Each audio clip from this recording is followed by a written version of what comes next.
up, y'all? It's your boy DH02. Welcome back to my channel. So before we get into today's video, I want to give a shout out to my boy ZHC on his 5 million subscribers. So make sure you guys go show your boy some love.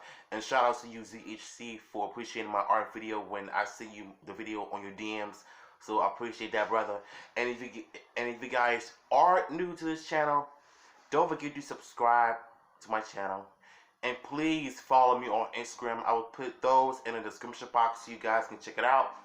So with that being said, let's get into today's Power Rangers and, well, versus Super Sentai. So I think we all know that Power Rangers was based on Super Sentai, which Super Sentai was based around Japan back in 1975.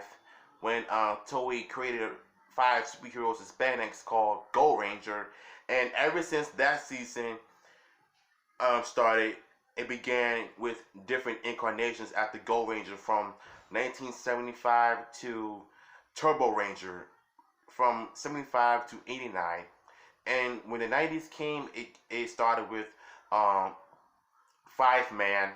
Then 1991 it also came with the Jetman.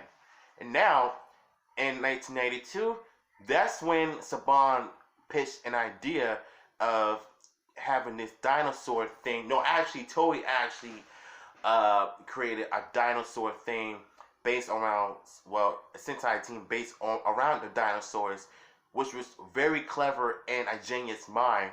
So, the name Korea Sentai Zyuranger was born. And around 1983, around 1992, Saban actually came up with a name called Mighty Morphin Power Rangers. And ever since then, that name became a franchise title in Power Rangers history.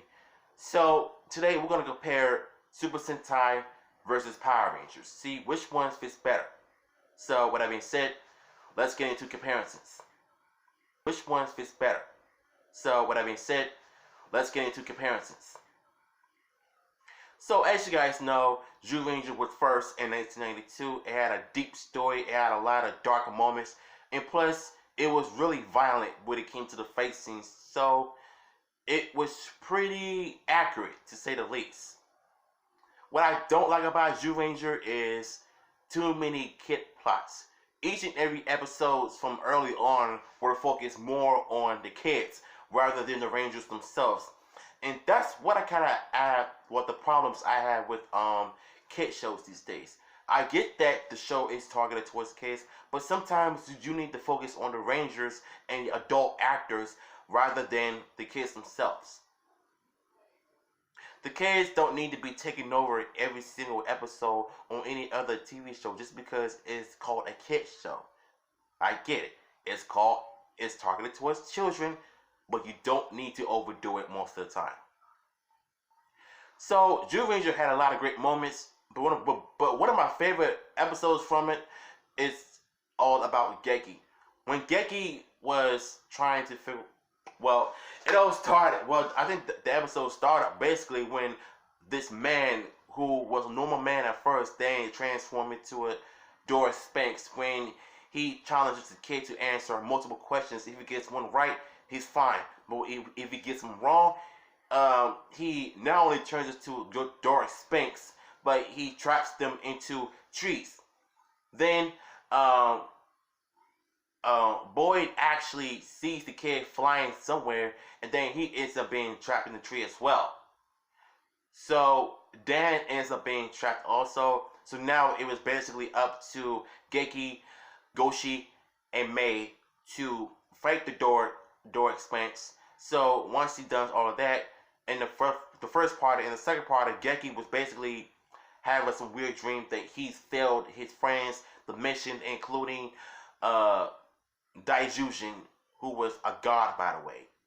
Yes, our Mighty Morphin Megazord in the Japanese version can talk. So, just like episode 4 with Mighty Morphin, Geki was fighting Dora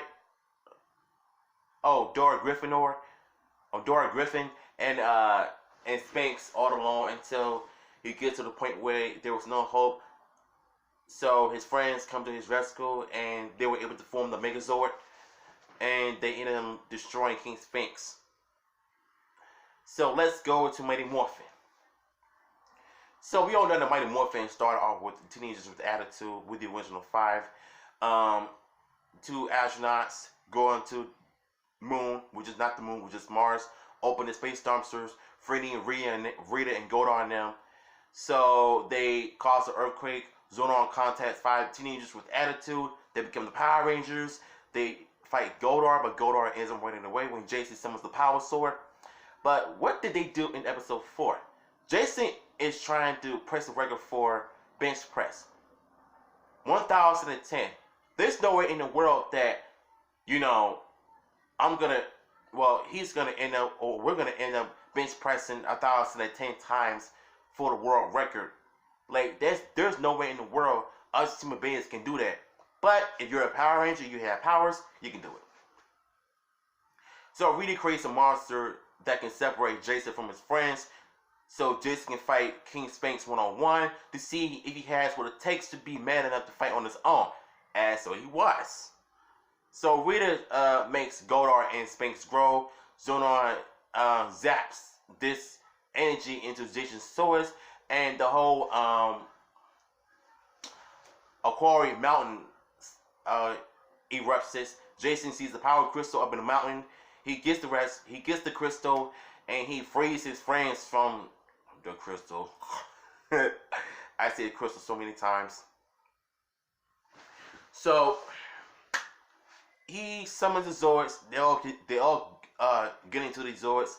They form the Megazord. They fight King Sphinx, and they kill the monster just like that. By the end of the episode, Jason pretty much made the biggest world record. And you know why none of us wouldn't even do it? Because we're not strong enough. But don't ever doubt yourself. That the lesson from the episode we did learn is that you cannot do anything on your own. Always have people around you that know everything, that can help you out through any situations.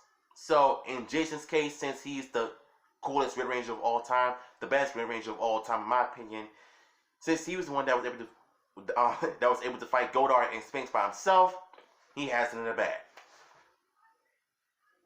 So let's get into the fight scenes. Obviously, Mighty Morphin wins because you have actors who know martial arts, gymnastics, and dancing.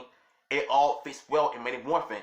Zack uses his hip-hop Kido to fight the putties while using martial arts and dancing at the same time, which actually works and put out some of the best defense when it comes to fighting the putty patrollers. And spar between Jason and Tommy. Tommy is one of the best martial artists of all time. Even though he's overrated in times, but he's one of the best when it comes to martial arts. His iconic jumping, spinning kicks are no-brainer. Jason is a martial artist too, which I prefer. Two of them are the best because they're both equal. Him, Jason, and Zack are the best. So Billy and Kimberly are okay. When it comes to the gymnastics, they're great. As far as their fighting, mix. But regardless, Mighty Morphin wins this round. Zyuranger, on the other hand, not so much. They got some good fight scenes when it comes to civilian forms, but we don't see them often, But the only good fighters in Zyuranger that I consider good are Geki and Barai. Everyone else just feels slow. Just saying. As far as the Megazord battles, both Zyuranger and Mighty Morphin are equal. They're both the same, well, because they're from the both Japanese stock footage. So they're both the same thing, so I can't say which one is better. So in terms of music, I would have to say Mighty Morphin because of Ron Wasserman. If it wasn't for him and the Go-Go Power Rangers thing like we have today, none of this would have happened. As far as the Megazord music, yeah, that's iconic too.